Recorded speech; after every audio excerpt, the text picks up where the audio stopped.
moment of silence? No, don't do this right now.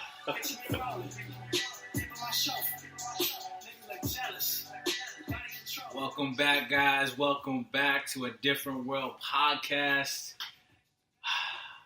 Man, I'm a little bit off with my intro, but it's because a soldier died. But A Different World podcast, this is a show that we like to entertain, educate, and inform. I'm doing like a little bit of an ad lib here because I'm thinking about Nipsey Hussle. We got it playing in the background, but we got the full crew back. Yeah. We got the full crew back. So along next side Kern's to in me. the house. Along next side to me, I have the lovely, the one and only, the one wearing red pants. I've never seen anybody wear red pants like her. Yeah, that's so true. It's true. You can pull off colors I've seen other people can't pull off. No, man. black women can wear color. Yeah. Angelina Williams. It's great to be in the house alongside my brother, who we haven't seen in a minute. I know some of you guys were asking questions, but no, Kern's still in it. He's just out here taking over the world, becoming a superstar. But for this special episode, like Corey was saying, Kern, a big hip hop head, had to make a special appearance for Mr. Nipsey Hussle. So welcome back, Kern. Thank you. Welcome Thank back. you. And guys, before we get into this topic, I know a lot of people on social media have been talking about it. Please make sure to, if you want to get in touch with us, show some love and support, please go on our Instagram, which is ADW_podcast, or check us out on YouTube. You can just search for A Different World podcast. You can find us there. Please like, subscribe, all the above, and comment. We need the love and support.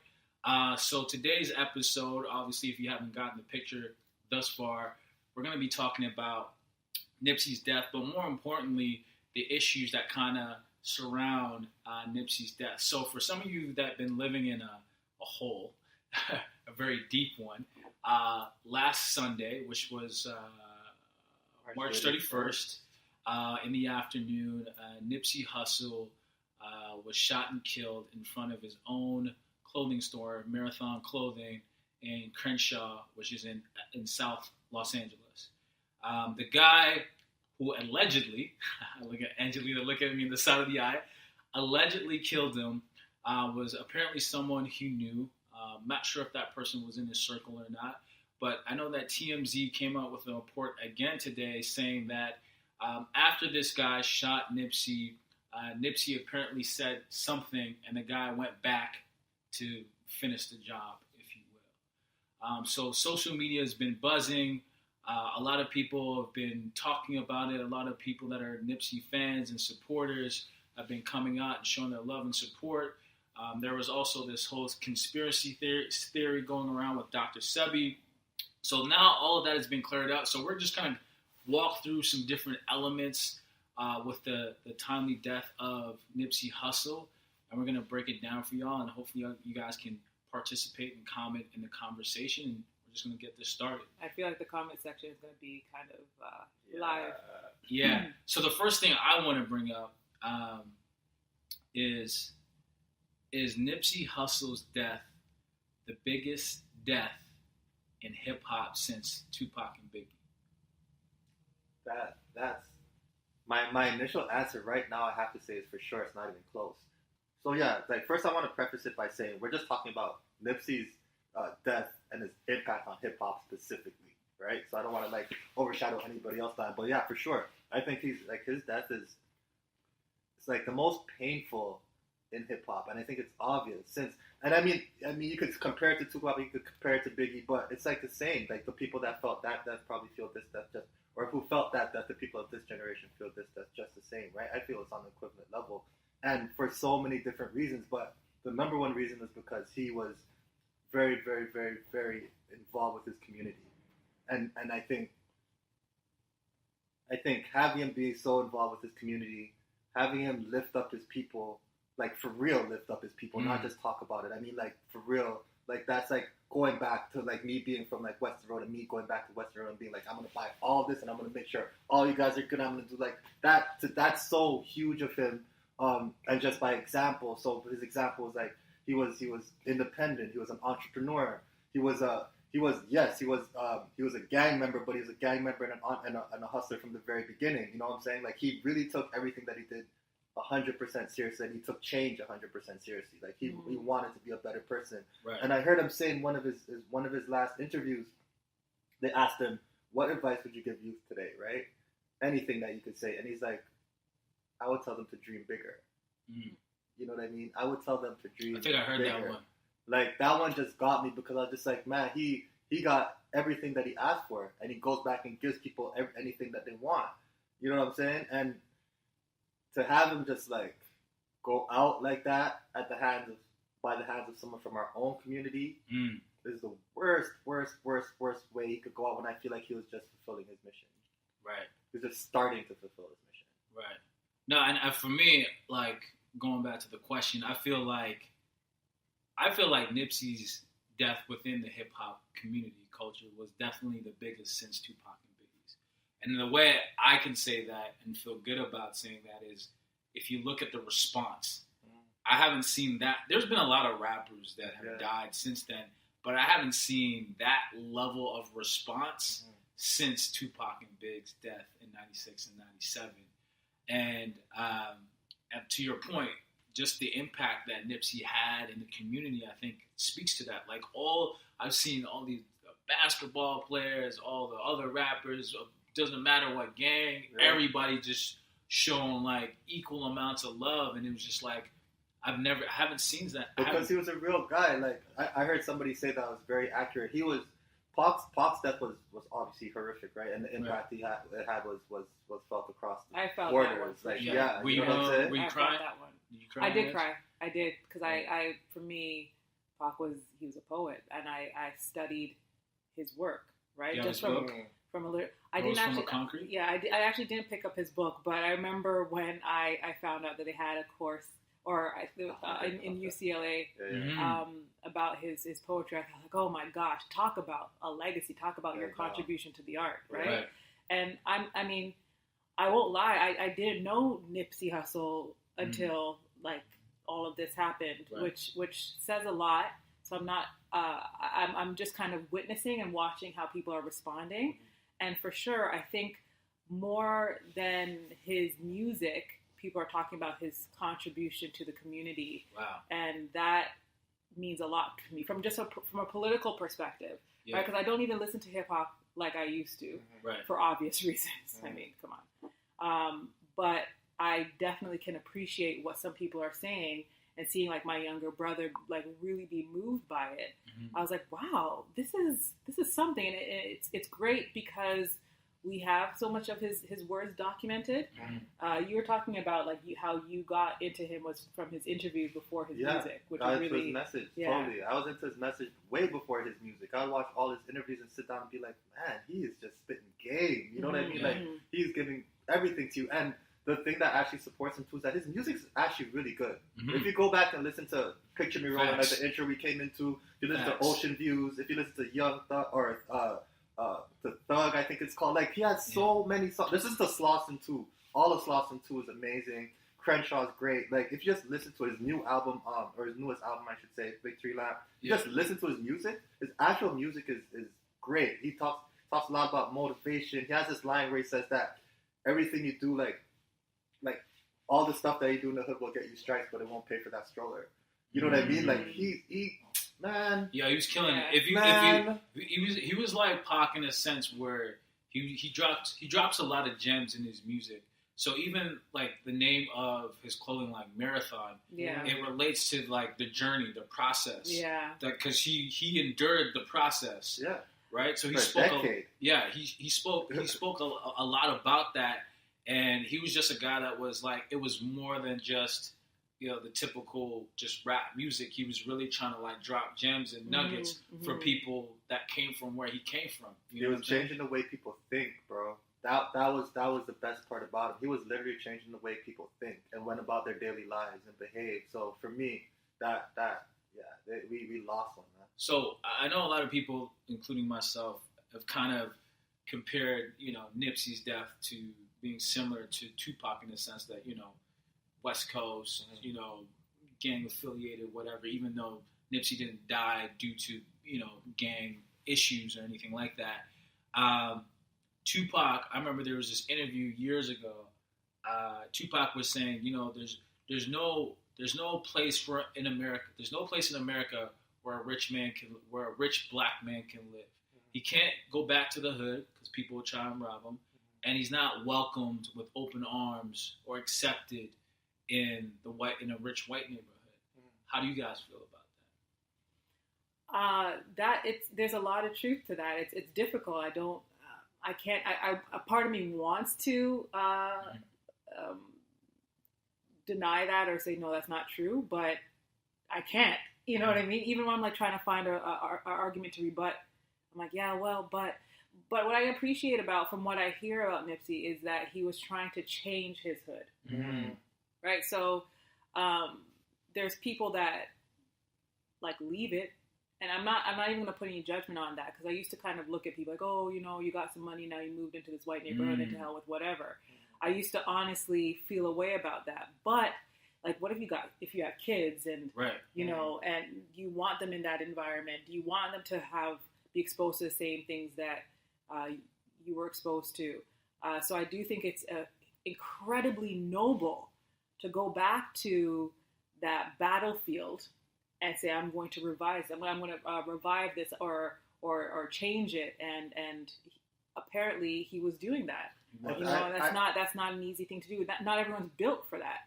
I think it's a mindset thing. I know people are giving him a lot of credit for that, me included, for giving back. But this is also an assumption. I don't know if he said this in an interview or something. But Pac is a drifter. Pac ain't from LA. No, he's not. Pac ain't from the Bay Area. Pac ain't from Baltimore. He ain't you could say he's from New York. You could say he's from Baltimore. You could say he's from LA. You could say he's from the Bay. Like Pac is a drifter. So I can understand his mindset when he says like you can't go back to the hood. Like what hood are you going back to? Nipsey, and again this is an assumption. I don't feel like he felt like he was going back to the hood. He never left there. Like he the same block that he bought, the same block that he used to hustle t-shirts on in front of the store when he was 16, 17 years, 18 years old. He just never left. For him it's just that's just part of his life. That was just part of his makeup. That was part of his mission. He's just like, this is what I'm gonna do. I'm gonna take these people with me and show them that, hey, you could do this too. This is simple. You know what I'm saying? Like, look at the blueprint. I was hustling outside, then I saved up my money. I went inside, bought one store, saved up more money, bought the whole plaza. So, like, you know what I'm saying? Yeah. Like he I don't think he looked at it like I'm going back nowhere, giving back. I'm there. I think what Pac meant by that comment is he didn't necessarily mean it as hood as in the hood that you grew up in. He meant it in the sense that if you're black, right, and just so happens to be that there's not all black neighborhoods, obviously, in the U.S. are riddled with gun violence and things like that.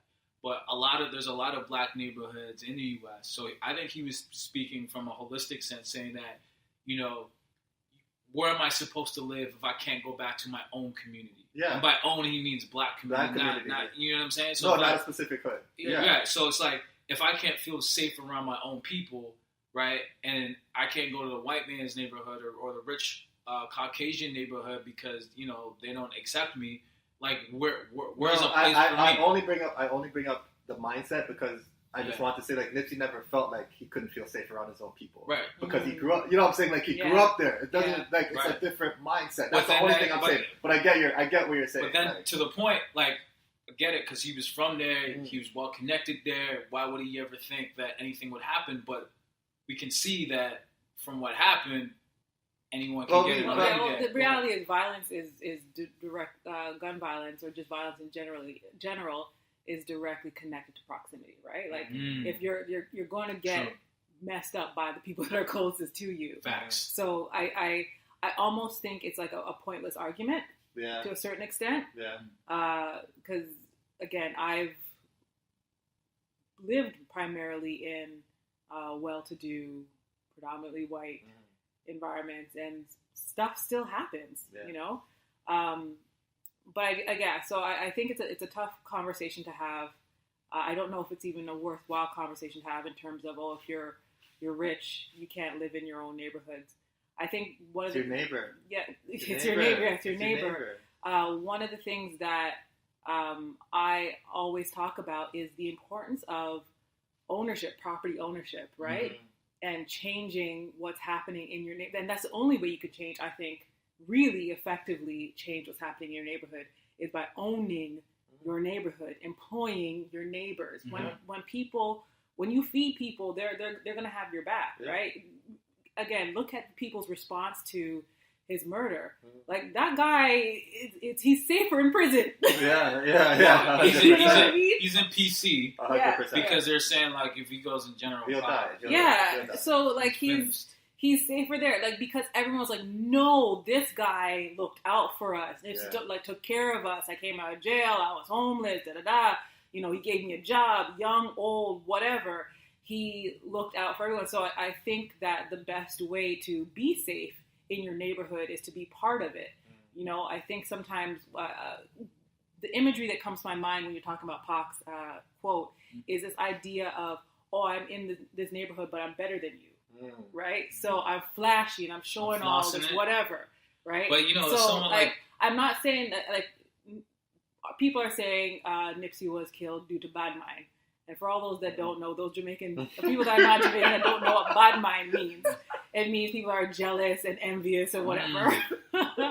But like you see that regardless of where you are, and I think that sometimes if you're in your particular neighborhood and your neighbor's starving and hungry and poor, and they're looking at you with all of this whatever, you know, they're gonna be like, yo, I'm hungry and this guy is like wearing like 60 different gold chains or whatever.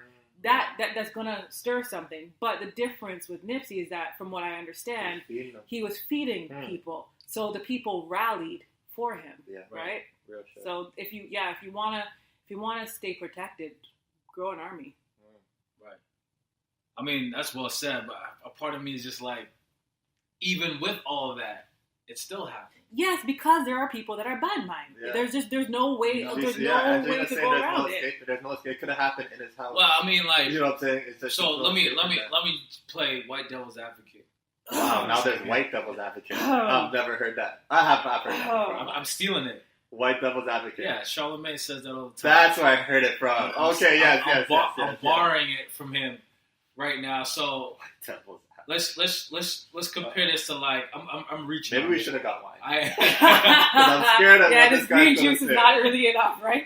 I'm not gonna lie. I'm reaching on this one, but I'm throwing it out there just to you know, be a contrarian a little bit. You take someone like Kanye that, as soon as he got the opportunity, got the hell out of Chicago, right? And it's like, I look at, like, the work that Nipsey's done for his neighborhood, and then you look at someone like Kanye, who's also had great success, but not necessarily known for work he's done in Chicago. I'm not sure if he has or hasn't, but you could say that it's almost like he's had a longer, more successful career, because one could say maybe because he stayed away from Chicago. Because Kanye wasn't the only person. A lot of Chicago rappers actually talk about, as soon as they start popping, they go to Atlanta or they go somewhere had else. A whole song dedicated to it. They hightail out of there because they're like, yo, once you start popping, them people, they come looking for you. So I mean, there's, you know, you're right. It could happen to you regardless. But I mean, there's certain places it's like you want to help, but it's like you can only help those who want to be helped at the same time. And I just feel like, you know, Nipsey going back to the hood, a part of that price of being a person of the hood is also putting yourself in a position where there's a higher degree of conflict. If that's the truth, then it sucks. No, it does suck. I mean, and to your point, Ange, malice can happen in a rich Caucasian neighborhood too, but they're like gossiping about you and talking shit about you. He's not going to kill you. It's, man, but isn't the bigger question though, like, where these are black people? Mm-hmm. Isn't that the bigger question? Like like black people are killing black people. Like, black people are scared to go back in the hood with black people. Right. Isn't that the bigger question? But by design, though. I know, by design or not, that's a whole different argument. Yeah. But I actually agree with you. So I don't want to just dismiss it like that. Yeah. But I just want to go too deep on that side. I'm saying at the crux of it, though, when you peel away everything else, it's a black person killing another black person. For sure. It's a black person that's scared of another black person. Yeah. And yes, you're right. They designed it like that. But we yeah, also have, like, choice and will and we have to get to a point where we have some kind of understanding of what transpired, and we have to try to get above that. Because at the end of the day, like, it's a black person that killed another black person, and for me, that I can't get over that. Like, it's just it hurts my heart to even think that another black person could look at Nip that knows him. Yeah. That knows him and knows what he means and knows what he does, and still take his life viciously, bro. Yeah. So let me ask you, that's why you talk about the whole Jesus and Judas comparison. So let me ask you this, Kern. You know, being that we're a Toronto podcast, is there any place in the city of Toronto where you, looking over your shoulder, you think twice about going? Yorkville. You want me to call it? I'll feel odd calling it out. I don't want to call out places like that. There are places when I was younger that I wouldn't go into, because when I was younger, like that, the gang stuff in Toronto was a little different. I don't know what it's like now, so I don't want to, you know. But the gang thing was different, so I couldn't just go to a different area and be like comfortable. To be honest, I wouldn't even be able to walk into the area. Like, as soon as I got, like, I'm thinking about a specific one right now. As soon as I got to the bottom of that street, I would have to turn back around. Like, I just wouldn't be there. And same thing for them. They wouldn't be able, they would come to I remember when I first turned 16 and I got my license, and I went to school. I know what I'm saying? I went to school in one area, right? And I would take my friends from there. I was a basketball player, so I had some kind of leniency. I took some of my friends from there who were from that area, and I had to pick something up from my area, and they didn't even get out the car. They jumped into the back, put their head down, and covered themselves because they didn't want to be seen. And they were rightfully so. There were people from my area that killed people from their area, people from their area that killed people from my area, like regular stuff. You know what I'm saying? So they couldn't even be seen. So yeah, of course, there's places I felt like that growing up. In my life right now, I don't go anywhere like that. Like, I live downtown. I go outside at 4 o'clock in the morning and feel safe. Right. But there were places like that for sure. I feel scared, and it's messed up because, again, it's around my own people. So here's the crazy thing. I just started catching on to this. I pay very close attention to when people say, "Oh, that neighborhood's sketchy." You ever heard people use that term? Yeah. And I look at what neighborhood they're talking about, and it's like a neighborhood full of white people. And I'm like, this is like a very friendly code word for, like, whatever. You know what I mean? And this is why I say it's by design, right? Because I work in the heart of the city, and it is, for me, the sketchiest place I've ever worked. Like, I've never had to have bear spray on my keychain, and I had to take out my bat regularly. I see like, it. I legit had to take my bat out just 2 days ago. Right? And I'm in the heart of the city. Right? This is not talking about what you call those sketchy neighborhoods. Right? Interacting with the police. I've never had to interact with police so much in my life. And we had an incident, and it just one of many incidences. And when we were looking at the video camera, the police like, "Oh my gosh, it's a black guy!" Like, he was shocked it was a black guy, because the 99.999% of the crime that happens in this neighborhood are white dudes, right? But nobody ever says it's a sketchy neighborhood. I mean, if you're around here, you know, because you can see all sorts of things, right? Like, but it's not like marketed like that. Exactly. It's not when people talk about whatever, and maybe I shouldn't call out certain neighborhoods, but you know that North York region, you know, they always say, "Oh, they're from this place," and it's like, "Oh, you don't want to go to this place," or if they liken any place, like, "Oh, it's not like it's like this place," you know. And I've been to that place a lot, and I've never had any issues, right? If you're going to say that, then call it out then. You can say that. If you're going to say that in a positive way, then call it out. Because I was talking negative. So but I don't, because again, people... They associate. Yeah, they associate it. But you see, like, you know, really big houses just a block from these, like, apartment buildings and whatever. And you're just like, but... And it's, okay, you have a increased number of black people and brown people in these neighborhoods, but there's still Caucasian people in these neighborhoods. In the back streets, chilling, right? And so I just think this, when you talked about the fear that black people have of other black people, we have to understand that that's manufactured also, right? And schoolless. And so it's like, you know, like law of attraction. And I'm not saying that this has anything to do with the Nipsey situation, but like the idea of, oh, this neighborhood is dangerous, this neighborhood, so I'm going to act a certain way. I'm going to be a little bit more defensive. I'm going to like scowl at people so they don't come and try to threaten me. But if you're scowling at me, I'm like, what the hell is your problem? So I'm going to square up, and now we're squaring up, and now things are going to start happening, right? Yeah. So it's when you demonize and kind of treat people almost as if they're subhuman. You know, you start to see those types of... But can I also fight back on that a little bit? Can we get to a point where we could take accountability, though? You know what I'm saying? Like, the reaction to someone scowling isn't pulling out a gun and shooting them. You know what I'm saying? Like, there has to get to a point where it's like, like, we are responsible for our own actions. We are responsible for ourselves. But so how much of that is that? I know Corey's going to touch on the toxic masculinity. Right? Thank you, Anne. Right? Because then we have that kind of idea as well. Because you guys are talking about some of this neighborhood beef stuff. And I grew up in the suburbs, but apparently, until I met Corey, I didn't realize the suburbs have some like neighborhoods that are a little bit sketchy too. Well, quote unquote sketchy. Yeah. I mean, and I didn't know these things. I'm completely oblivious to it. I find it's very interesting because it's like when you live in the suburbs.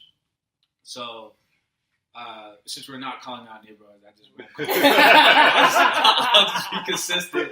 But that neighborhood is not stigmatized. So if it's not stigmatized, you can call it out. It's not stigmatized, but his old neighborhood. Yeah, so it's like the point I'm trying to make here is that there's always where I grew up. There was always mixed housing. It was engineered purposely that way because they learned from residential neighborhoods in the States that if you put all low-income people over here and all people who have money over here, you kind of create like these pockets that are whatever. Hoods. Yeah. Right. You create these hoods. So where I grew up, they mixed it, right? So across the street were $500,000 homes, and then you had people that were on government assistance on the other side or in co-op housing, right? So you always had that contrast of people who have and people who didn't have as much. And so the issue, so on one hand, for me, it was like, oh, this is what I could aspire to be one day in the future. And then at the same time point, what it did is, you know, if you're walking around your own neighborhood, cops would bother you and be like, what are you doing here? You'd be like, I live over there, right? You get harassed in your own neighborhood. Right, and you'd be like, "What do you like?" I live over there, so and because you're a minority within that larger pocket, you're all like. There was this one security guard at this mall. He'd always be looking for us, and I mean, we used to get. This is before like Google was really a big thing, where you could look up your rights and know your rights and all this stuff. We get searched for with no warrants, nothing. What's in your bag? What do you have in your bag? I'm like. I'm coming from school. Yeah. What do you mean? I'm 13, 12 years old. Like, so let me ask you guys because a lot of this, I realize with Nipsey's death, a lot of men are heavy in their feelings about it, right? Heavily in their feelings about it. And I guess I'm going to ask you guys, but I also want for our listeners, you guys are telling stories about your childhood, growing up in these neighborhoods, being harassed by police. Again, super predator. You use a Clinton word, and you know, just really everyone. Your whole existence is so heavily policed. For our female listeners, if you please drop a comment if you have ever experienced this as a Black or brown woman or young girl, wherever in Toronto or Canada, if you've ever experienced this type of policing, whether it be by teachers. Whether it be by actual law enforcement, security guards, or whatever, have you had similar experiences? Because I think for me, I haven't really. So it's almost as if when I hear you guys saying this, like we're living in two different worlds. Yeah, that's a reality. In the same city, yeah. That's a reality. So like the biggest thing I can tell you, probably the biggest example of this, I'll never get this story. So basketball, I'm 17. My coach, Scott, Caucasian man, picks me up at 7:30 in the morning on a Saturday, right? So I'm going to a basketball tournament. I'm in my tearaways, hoodie, sweater, have my hoodie on. It's 7:30 in the morning. I'm 17. Get in this car. We get about 3 blocks from my house, and a cop pulls us over. We're not speeding. There's no one on the road. Cop pulls him over to talk to me. I'm not driving. I'm in the passenger side. And, oh, what's the problem, officer? Oh, there was a robbery in the neighborhood, and he fits the description. Black male with a hoodie. I'm in the car. Car is moving, right? And I'm like calm because at this point in my life, it's happened to me pretty frequently. Yeah. And I was pretty calm. And then the cop went away and was like, thanks for your time. And my coach, Scott, he was all started. This happen all the time. I was like, yeah, wow. You know? And it was just like, that was a reality at the time. So, yes, to your point, we can all live in the same city, but our experiences could be completely, vastly different. Why do you guys think that Nipsey's murder impacted black men, so much? Man, I feel like they thought it could happen to them. It felt like hopeless for a black man, because it's like if this dude could do so much good within his own community, if he could be that person, that beacon that everyone aspires to be and everyone talks about being, but ain't really doing it. If he could actually do it, love his people, nurture his people, bring his people up, and still die, and still get murdered, do all the right things. What chance do I have? What chance? Like it made everybody afraid all over again. Right. And I really feel like that. Because my first reaction, really, after I got sad, like first I was like shocked. I was like, they're lying. Yeah. Then I got sad. Then I got scared. I really got scared. I was like, fuck, like, how am I going to move now? Like, for a second, it kind of messed with my head a little bit, because I was like, man. Did it, sorry, go ahead. No, and just to piggyback off of what Kern was saying, I think what really crystallized Nipsey's death was he was doing what everybody in their heart wants to do. Yes. That's a rapper. Every rapper talks about going back to the hood, whether buying or giving back to the community, like being that guy. Nipsey was that guy, and look how it ended for him. And more. So it's just like, well, if this is what I want to do, you mean they're still going to come for me like that? Yeah.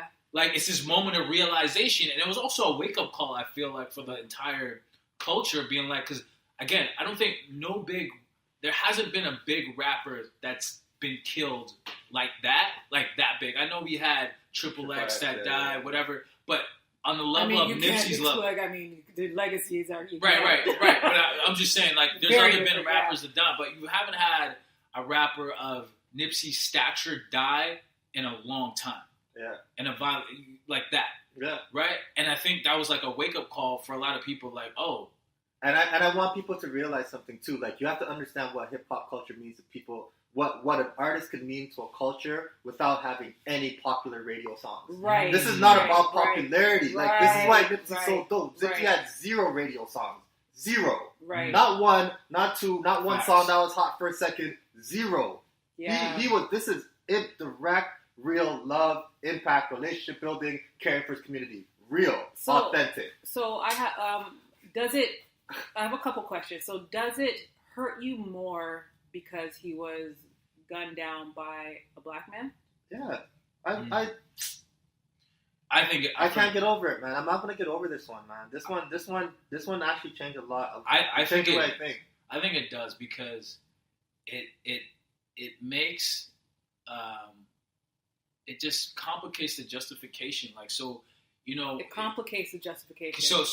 So what I mean is, like, I remember in my office, you know, I work with obviously I'm a minority in the office I work in, and I remember there was this conversation came up years ago, like when the whole Black Lives Matter movement really started popping up, and they're like, "Oh, black people kill black people." Like, there was the argument, right? Yeah. I didn't jump in that because I probably would have lost my job.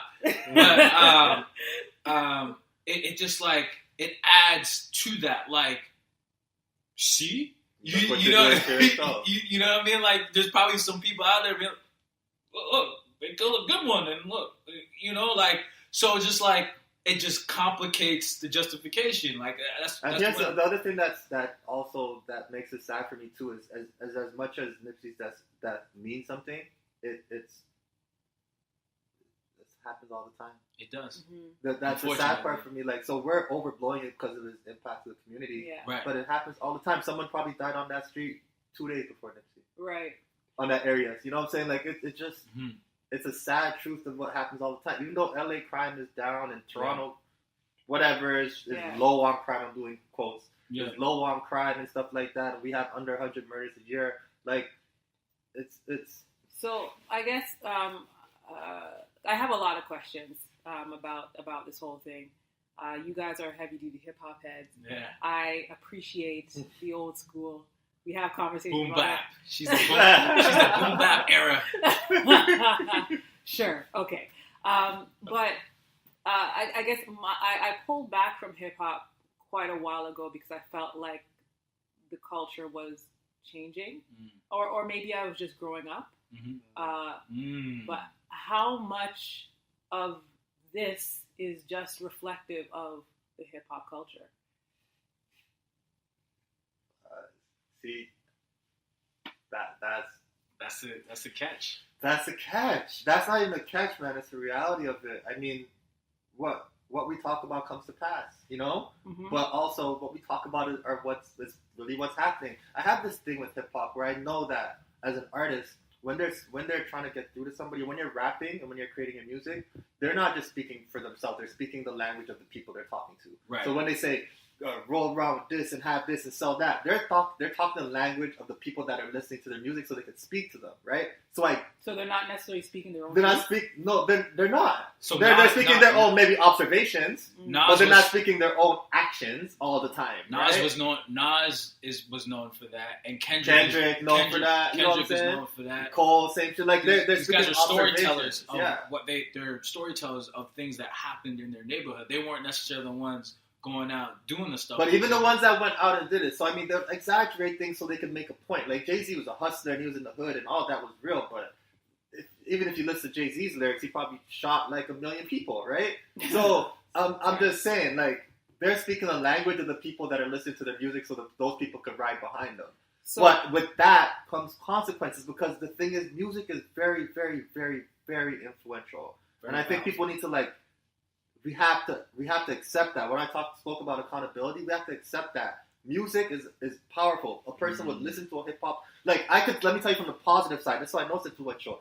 I remember when I was in university, Jeezy got me through some times. Thug Motivation 101. Man, Jeezy got me through some times, man, because I was going through some shit, and I'll be driving, listening to Jeezy and going crazy. Like, yo, this guy, he felt like he saved my life. Really, like his Hustler's Ambition series, it felt like it saved my life. Same thing with Jim Jones. I know young people today will be like, Jim Jones. Jim Jones back, like, I felt like I was, man, like, I was all the way in. You know what I'm saying? Yeah. But that's the effect that a musician could have on a person, on a young kid. So if they could have that effect from the positive side, trust me. I know another story where I was in the hood and this guy's telling me, oh man, I just went to go do something. Yeah. And what I was doing is like, I was listening to Styles P the whole time. Like, that's what got me hyped up. Styles P, listen to Styles. You know, Styles P made me do it. Like, and if you know Styles P, who's actually one of my favorite rappers, but if you know Styles P is hood. Especially back then, Styles P music was like all the way hood. He's only speaking to gangsters. He doesn't speak to anybody else, right? He speaks to gangsters only. So you have to take some kind of accountability for sure. But if you're telling me that you can't disparage art from reality, and you're gonna act out negatively on some things, then I don't know. So like it's I want to interject there. So I kind of have a very similar thought. My mind is split between the two. So I had this thought where I said, I feel like the state of hip hop sometimes. I feel like hip hop culture is like a sport or a club that both caters and enables men who don't want to grow up. And it reminds me of so I remember like Nas is one of my favorite rappers, and he has this song, I can't remember which album, it's called Second Childhood. So I feel like, you know, the culture kind of perpetuates and promotes the adolescent behavior, like all the things, like the Playboy, right? Like, you're going on 45 and you still like at the club every and night. You think that's cute, and you know, think that's cute. You know, you haven't let but the girls are reacting to it. So what's the reality of the situation? What girls are reacting? I know, but it does. But the point is that if you're talking about, yes, it's a certain type of girl, but the girls are reacting to it. Here's my thing. I don't think that people that are guys that are pushing that whole culture that you're referring to are doing it for the women. I think they're doing it for other guys. No. Right? When I was just trying to make I get what you're saying, but I was trying to make it. But that you proved my point again. Like people are reacting to it, so the reaction that they want to get, they're getting. So if you're saying that, oh, it's not cool to be in the club at 45, but when they come to the club at 45, everyone's hailing them up, being like, yo, I got your bottle. Then a girl comes up to them and wants to give them the number. Like they're getting the reaction they want. No, so who's it not cool to? Time out. Squares are not like that are 45 in the club. People are not coming up to them and saying, let me buy your bottle. Now, if you're an artist or whatever, and you're coming to a club because you're promoting or doing your music or whatever, it's a completely different story. Yeah. Ordinary, regular people are not getting bottles handed to them. No, but that's not what I'm talking about. I'm talking about the people who are like showy with it, trying to follow rap. Themselves a bottle? Yeah, they're trying to follow the whole rap life. To be like, oh, I have 4 bottles. Blah, where I was going with the whole state of hip hop culture and the culture kind of.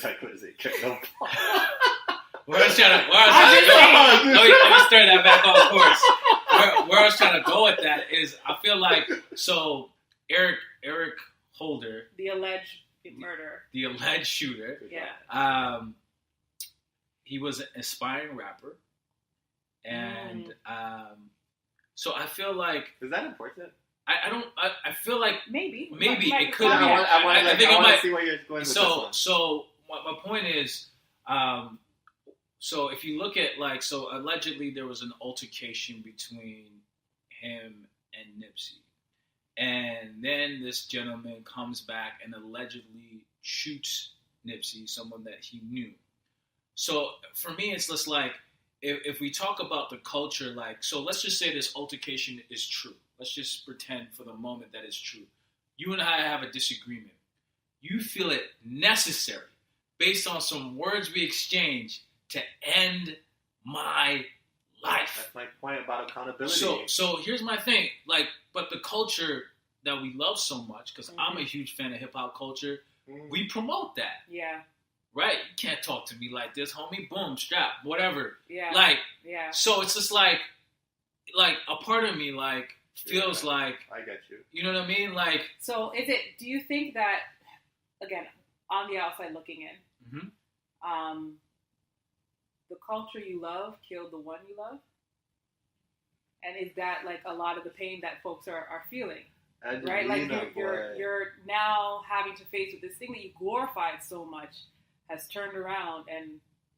Yeah, but I if I have to answer one way, I would say yes. That's I've never heard someone put it in that exact phrase. But yeah, I would say that's a huge part of it, because it is. I think I can't even finish that thought. And to kind of that's a tough one. To dig a little deeper on that. So the culture that we love killed the one we love, or is a huge motivator or a catalyst to the mindset. So back to the word you were using, I think at the end of the day, culture is a mindset. It's a belief system, and hip hop has a code, right? Don't snitch.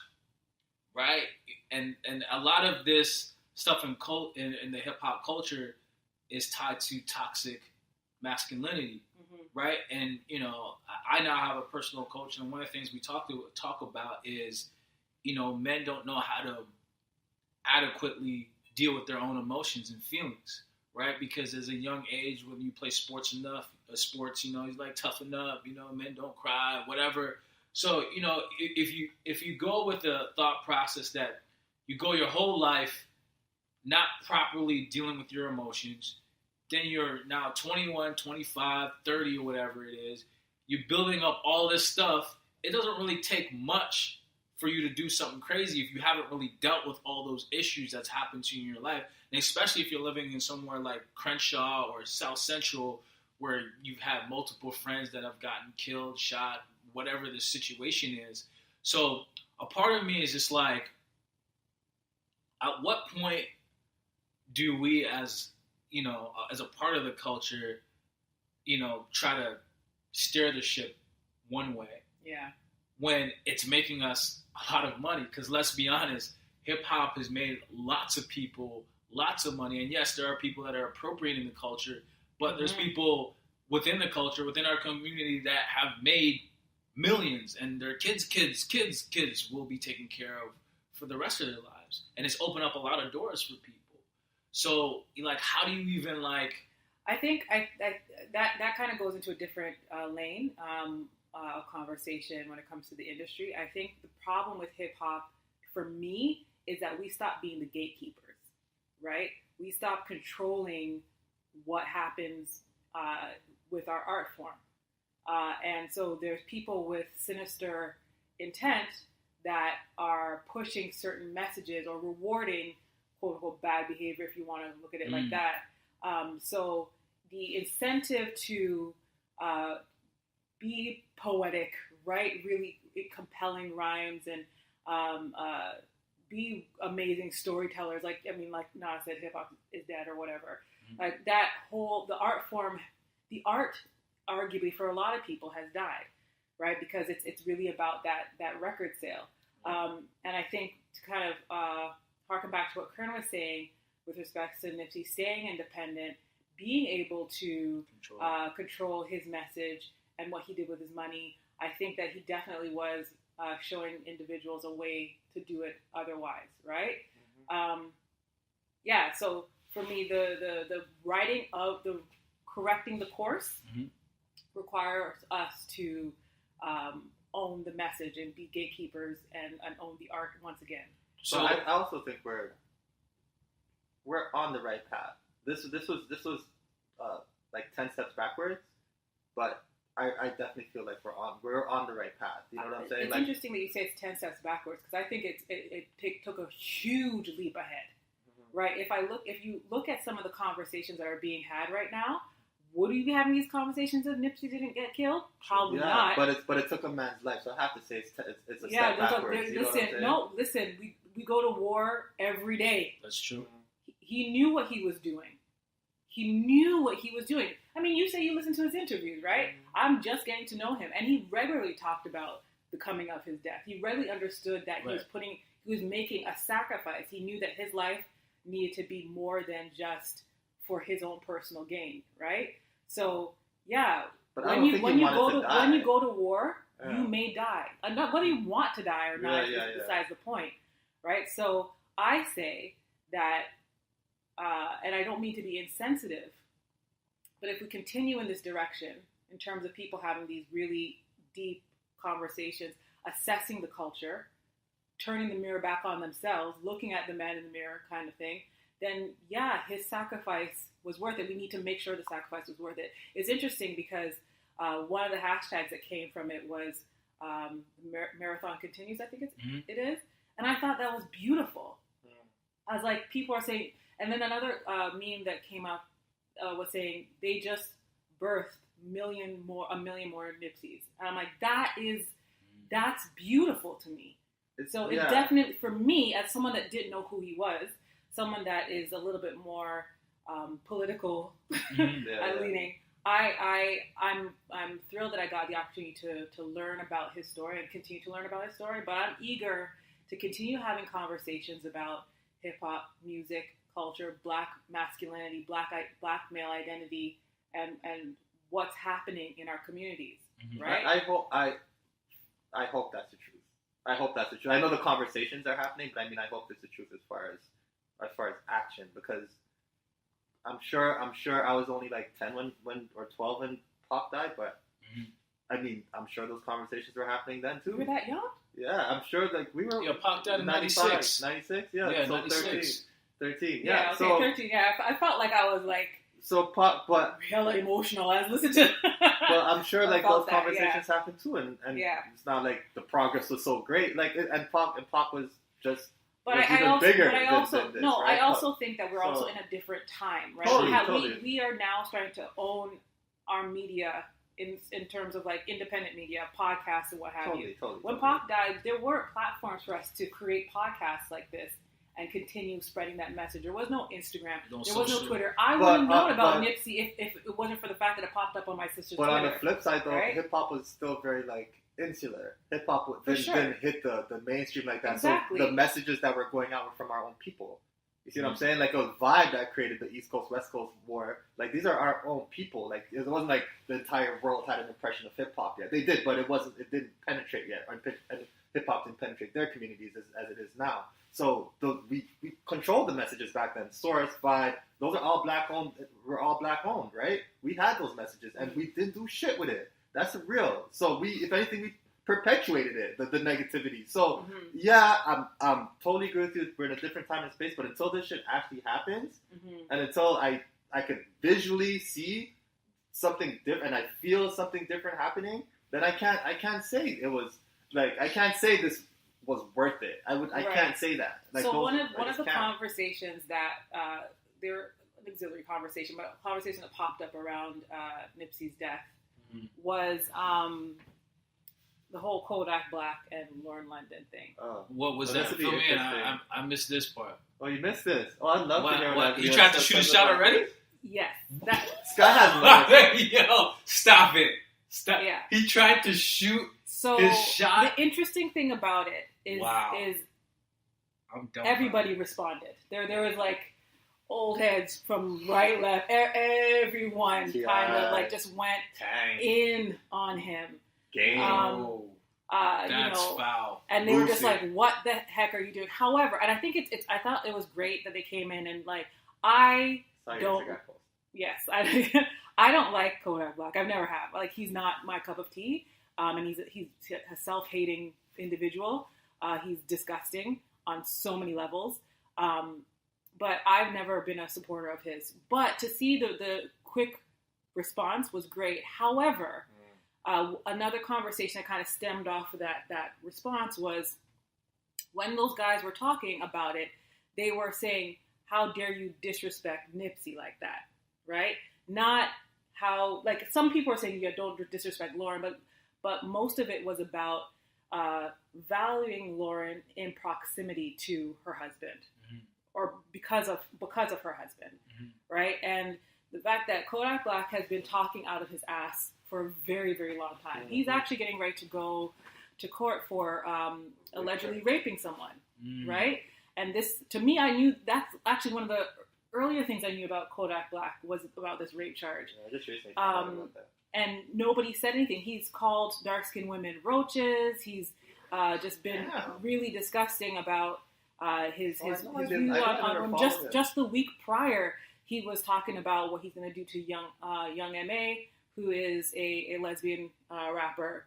Just really talking real out of pocket and what have you. Some crazy stuff. I'm not even going to really go. You could do the research, but nobody said anything.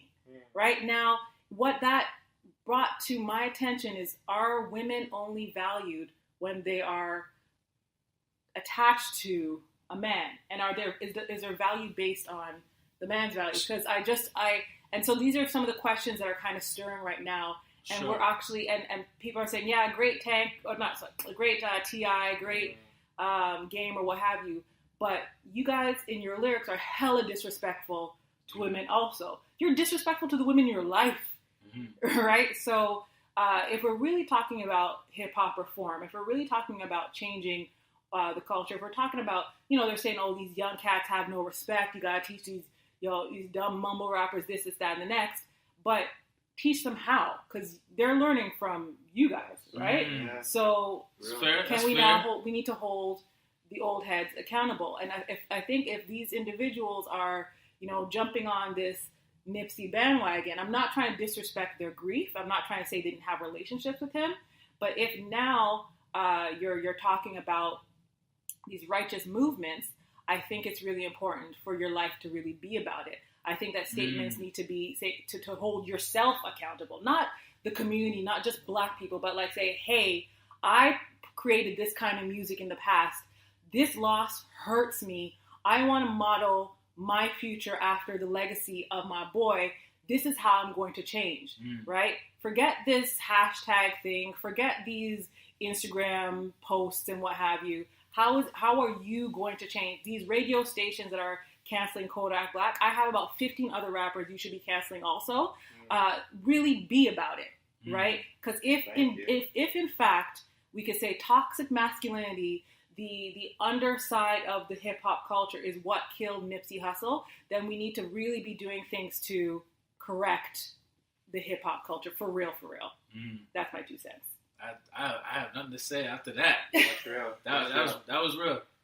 That was real. Well, I think we hit this one right on the nail. You killed me with that last one. Yeah, that was a mic drop. That literally. I would say drop the mic. Yeah. Drop the mic. Mic costs a lot of money.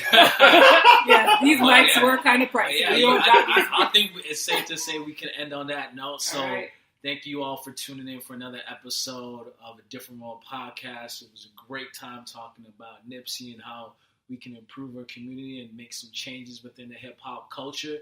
Please remember to follow us on Instagram at ADW_podcast, or go to YouTube and search for us at A Different World Podcast. This is Corey Kareem. Angelina Williams. Kern Carter. One more time. Yeah. Signing out. Peace and love, y'all. Till next time.